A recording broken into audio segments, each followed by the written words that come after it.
பள்ளி மாணவர்கள் நாள்தோறும் செய்தித்தாள் வாசிப்பதை கட்டாயமாக்கி உத்தரப்பிரதேச அரசு உத்தரவு.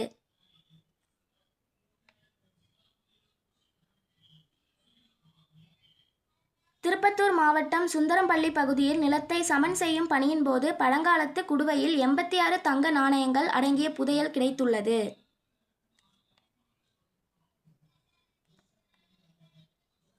வைகை, பொதிகை, பாண்டியன், கொல்லம், உழவன் உள்ளிட்ட 57 ரயில்கள் தைப்பூசத்தை ஒட்டி மேல்மருவத்தூரில் 1 நிமிடம் நின்று செல்லும் என தெற்கு ரயில்வே அறிவிப்பு.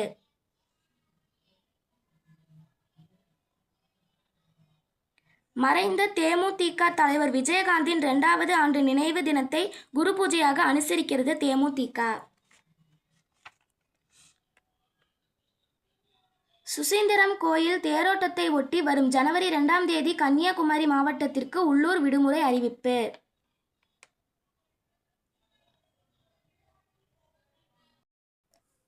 திமுகவுக்கு வாக்களிக்காத மக்களிடம் கூட நல்ல பெயரை திராவிட மாடல் ஆட்சி எடுத்துள்ளது.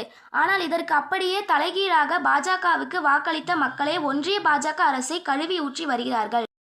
RSS பற்றியோ கிறிஸ்துவ மக்களுக்கு எதிரான சனாதன சக்திகளின் தாக்குதலை பற்றியோ வாய் திறந்தாரா விஜய்?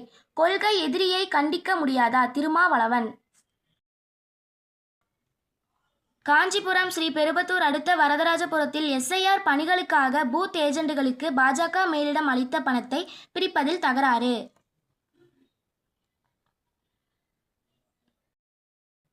கச்சத்தீவு அருகே மீன்பிடித்துக் கொண்டிருந்த மண்டபம் பகுதியைச் சேர்ந்த 3 மீனவர்களை கைது செய்துள்ளது இலங்கை கடற்படை.